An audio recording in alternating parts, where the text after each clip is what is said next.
નમસ્કાર. આજની વાત છે વાત સમજવા જેવી. નેહા ધોરણ 7માં ભણે, હોશિયાર નહીં, પણ 55-60% માર્ક લાવે, જે આજના જમાનામાં સાવ ઓછા ગણાય. માતા પિતાને ચિંતા થવા લાગી. ટ્યુશન ક્લાસમાં તો નેહા જતી જ હતી, પણ માર્ક બહુ વધતા ન હતા. પણ આજના કોમ્પિટિશનના જમાનામાં પોતાની દીકરીને આટલા ઓછા માર્ક આવે તે માતા પિતાને મંજૂર ન હતું. માતા પિતાએ નેહા વધુ માર્ક લાવી શકે તે માટે એક ખાસ પર્સનલ ટ્યુશન રખાવ્યું. ટ્યુશન ટીચર સોનાલી મેમ બહુ સમજો અને સારા હતા. તેઓ નેહાને વહાલથી ભણાવતા. ધીરે ધીરે નેહા વધુ સારું ભણવા લાગી. નેહા બસ આખો દિવસ ભણતી જ રહેતી. માતા પિતાએ રમવા પર, ટીવી જોવા પર મનાઈ ફરમાવી હતી. 6 માસિક પરીક્ષામાં નેહાને 73% માર્ક મળ્યા. સોનાલી મેમ ખુશ થયા. નેહાને ચોકલેટ ગિફ્ટમાં આપી. પણ નેહાના રિઝલ્ટથી પિતા ખુશ ન હતા. તેમણે સોનાલી મેમને મળવા બોલાવ્યા અને કહ્યું, મેડમ, નેહા કેવું ભણે છે? સોનાલી મેમ બોલ્યા, સરસ, સારું ભણે છે. રિઝલ્ટમાં ફરક પડ્યો છે. તેના માર્ક પણ વધ્યા છે. કોર્પોરેટેડ વર્લ્ડમાં કામ કરતા નેહાના પિતા બોલ્યા, મેડમ, તમે ખોટી વાત કરો છો. નેહાને માત્ર 73% મળ્યા છે.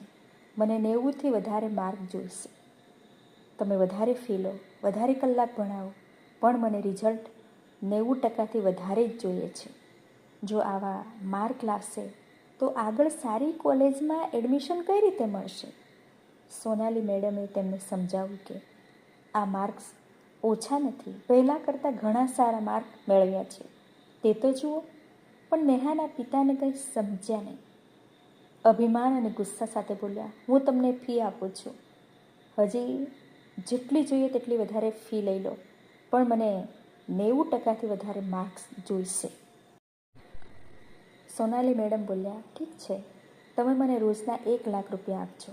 હું તમને ગેરંટી આપું છું કે નેહાને 90%થી વધારે જ માર્ક આવશે. નેહાના પિતા ભડકી ઉઠ્યા. રોજના 1 લાખ?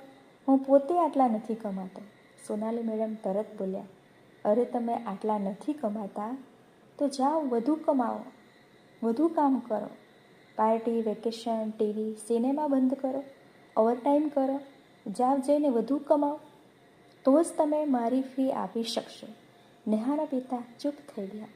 સોનાલી મેડમ બોલ્યા, જેમ તમે અમુક રૂપિયાથી વધારે રાતોરાત નહીં કમાઈ શકો, ભલે 24 કલાક કામ કરો, તેમ નેહા પણ રાતોરાત 90% નહીં લાવી શકે.